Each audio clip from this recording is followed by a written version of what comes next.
সমস্ত হামদ ও তারিফ প্রশংসা গুণগান সেই মহান আল্লাহ সুবহানাহু ওয়া তাআলার জন্য, যার দয়াতে রহমতে কৃপাতে আজকে আমরা সুস্থ শরীরে সালাতে জুমা আদায় করতে আসতে পেরেছি।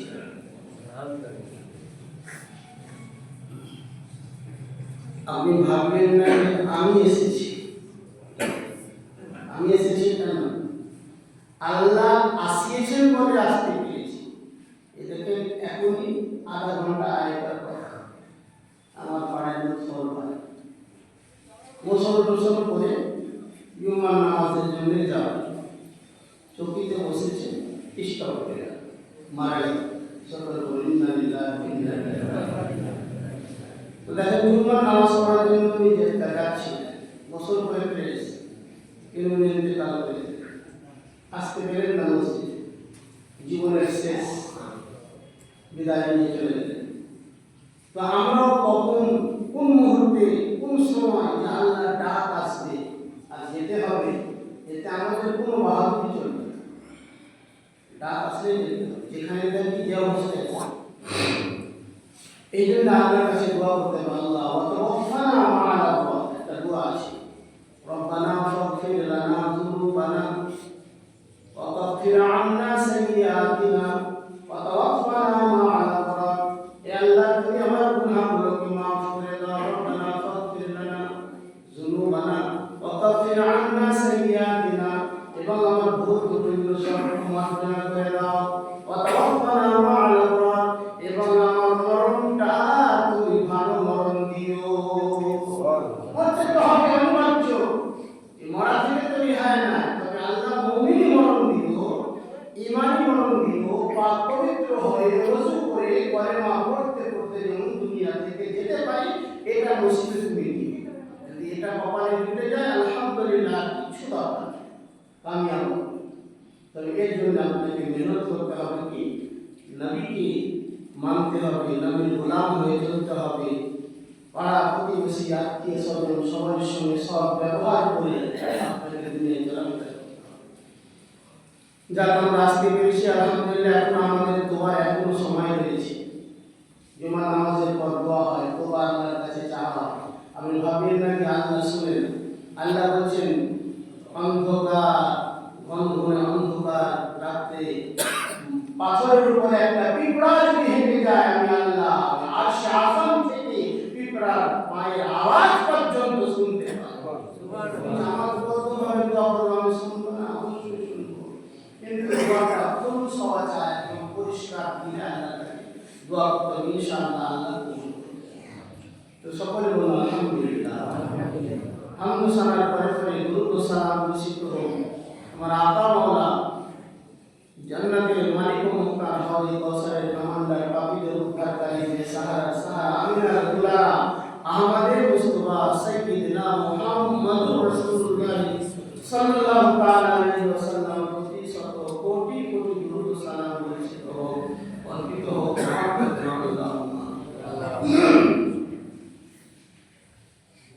রাসূলুল্লাহ সাল্লাল্লাহু আলাইহি ওয়াসাল্লামকে আল্লাহ তাআলা আমাদের হাদি ও রহমত করে পাঠালেন। মউত আসবে অনিবার্য, তো মউতটা কার কেমন হবে? রাসূল পাক সাল্লাল্লাহু তাআলা আলাইহি ওয়াসাল্লাম কি সাহাবা বলেন, ইয়া রাসূলুল্লাহ, নবী গো আপনি মরণের কথা বলেন তখন আমাদের অন্তরখানা ফেটে পড়ে, চোখে অসুখ ধরে পড়ে। নবী কি করে আমাদের মরণটা হবে, কেমনে ভাবে আমরা মরব, দুনিয়া থেকে যখন যাব কত কষ্ট হবে। আমার আকা মাওলা সাল্লাল্লাহু তাআলা আলাইহি ওয়াসাল্লাম বলেন, এ আমার সাহাবারা, এ আমার উম্মতেরা, তোমাদের কোনো চিন্তা নাই, কোনো চিন্তা নাই।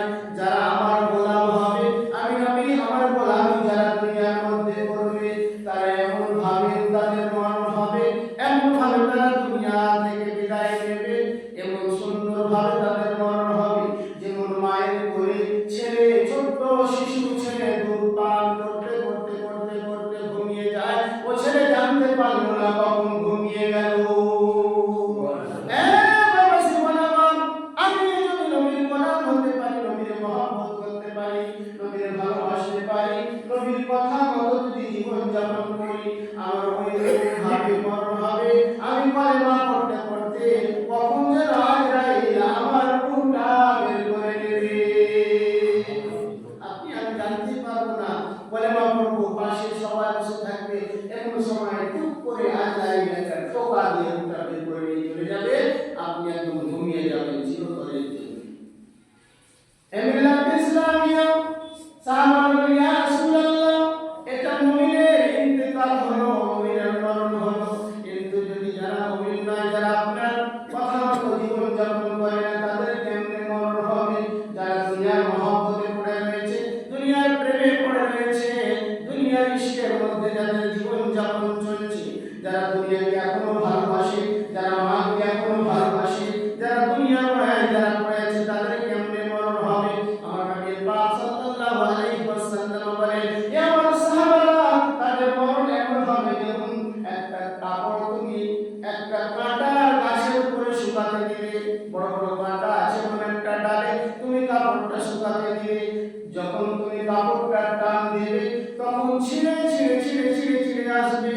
এমনি ভাবে যারা দুনিয়ার মহব্বতে পড়ে রইল, দুনিয়ার মায়ায় যারা পড়ে রইল, তাদের মরণটা কেমনি হবে? তাদের আত্মা বের হবে না, তাদের রূহ বের হবে না, মানে কোনো জোর করে ছিঁড়ে ছিঁড়ে ছিঁড়ে ছিঁড়ে হাত ধরে টেনে বের করবে, আর মরণের যন্ত্রণা সহ্য করতে পারবে না।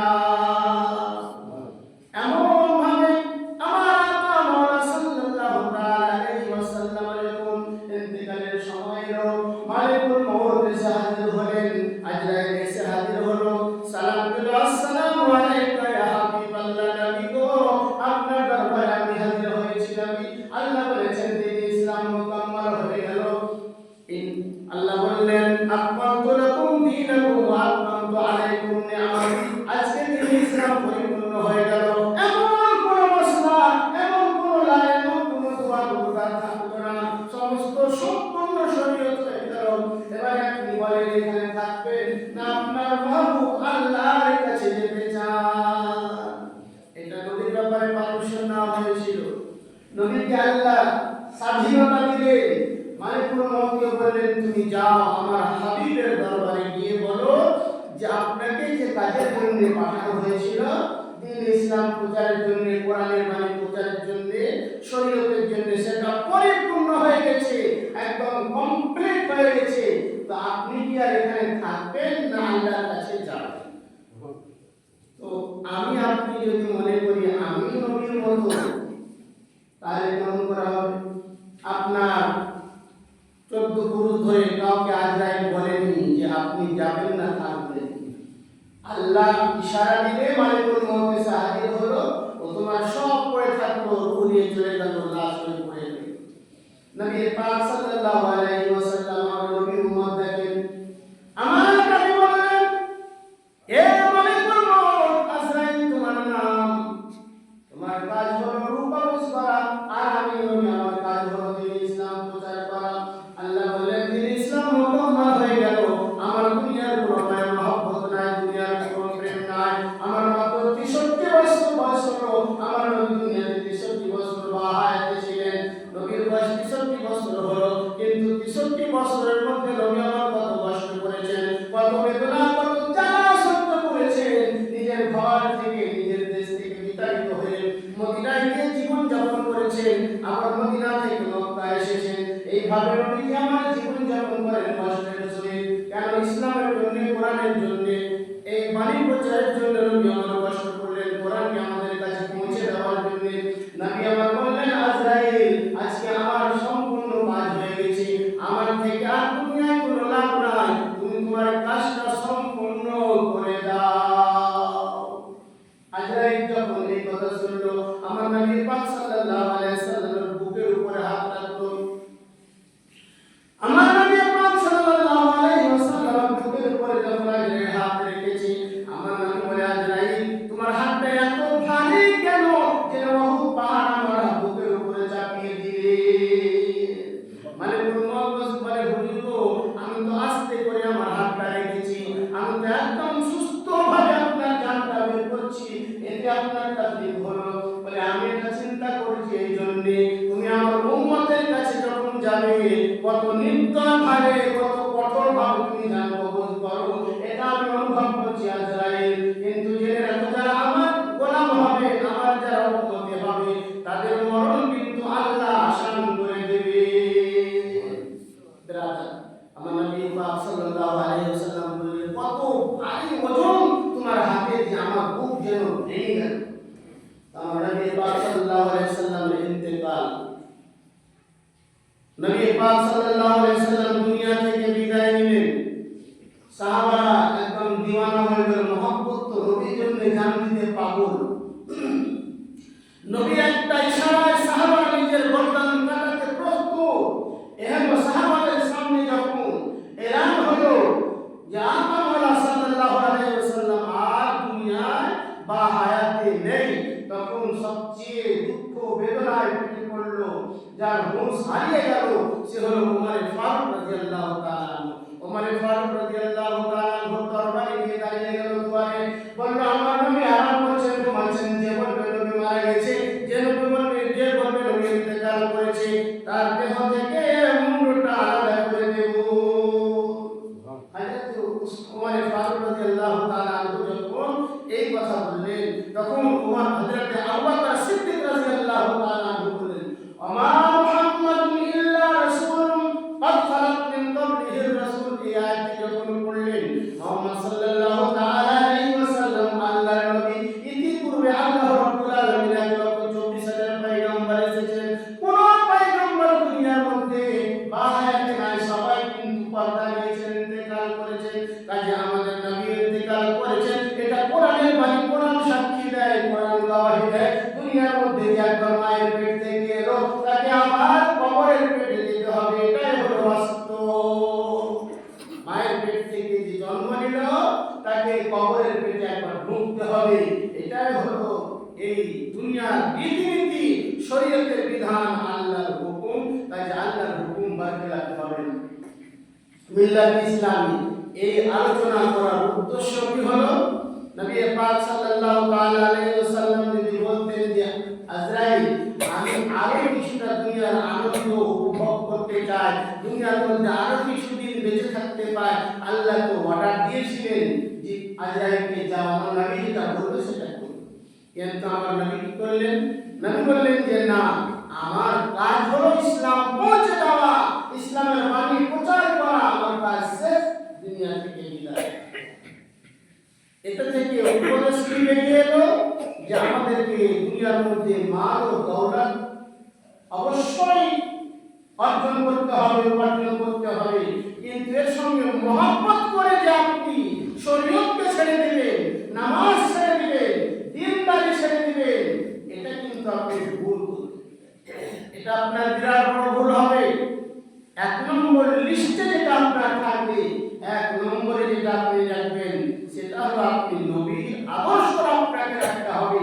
নবীর আদর্শ আপনাকে ফলো করতে হবে। আর নবীর আদর্শ ফলো করতে গিয়ে মালের কুরবানি দিতে হবে, জানের কুরবানি দিতে হবে। যে কোনো মুহূর্তে আপনার যে কোনো ইমতিহান আসতে পারে, যে কোনো পরীক্ষা আসতে পারে। আল্লাহ বলেন, ওয়ালা নাবলু আন্নাকুম বিশাইইন মিনাল খাউফি ওয়াল জু। যার যত ঈমান মজবুত, যে যত উঁচু দরের মুমিন, তার পরীক্ষাও কঠিন হয়, তার ইমতিহান আমি কঠিন দিই। আমার বান্দা আমার পরীক্ষায় পাস করতে পারছে না। ব্রাদার ইসলামী সুশিক্ষিত সমাজের জ্ঞানী গুণী লোক আমরা, আপনারা যে জানেন না তা নয়, সবাই আমরা জানি যে এই দুনিয়া ছেড়ে আমাকে কবরে ঘুমাতে হবে। আর কখন ঘুমাতে হবে এটা আমিও জানি না, কেউ জানে না, কেউ বলতে পারবে না যে কখন কাকে কিভাবে কবরে যেতে হবে, কোন সময় ডাক আসবে। তাহলে সেই তার জন্য প্রস্তুত থাকতে বলা হচ্ছে যে আপনি মওতের জন্য প্রস্তুত থাকেন, মওতের জন্য তৈরি থাকেন। দুনিয়া থেকে বিদায় নিতে হবে, সাদা কাফন পরে গড়ে যেতে হবে। এই ধন দৌলত ছেড়ে আপনাকে মাটিতে ঘুমাতে হবে। এই জন্য আপনি প্রস্তুতি নিয়ে থাকেন সবসময়।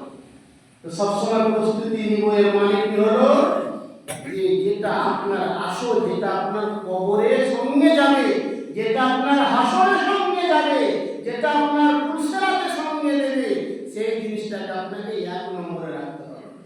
ধন দৌলত, ব্যবসা বাণিজ্য, এগুলো 1 নম্বরে রাখতে হবে। 1 নম্বরে আমার নামাজ থাকবে, 1 নম্বরে আমার দিনদারি নবীর প্রেম থাকবে, 1 নম্বরে ইশকে রাসূল থাকবে।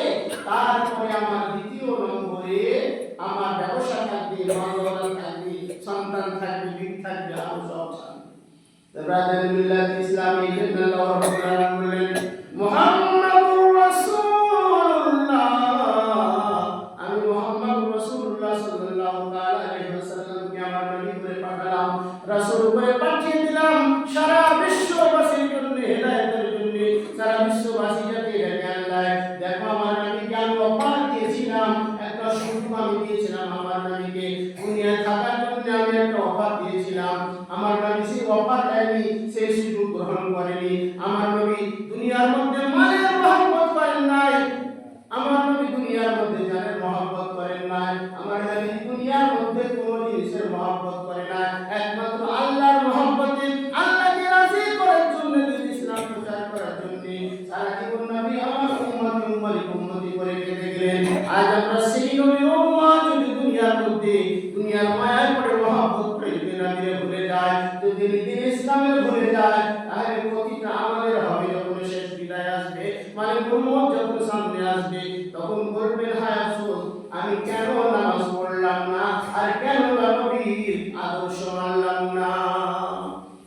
তখন তো পস্তালে কাজ হবে, সব শেষ, তারপরে পস্তে লাভ আছে। আল্লাহ তাআলা যেন আমাদেরকে মানার এবং চলার তৌফিক দান করেন। আল্লাহুম্মা আমিন। ওয়া মা আলাইনা ইল্লাল বালাগুল মুবিন। আসসালামু আলাইকুম ওয়া রাহমাতুল্লাহি ওয়া বারাকাতুহু।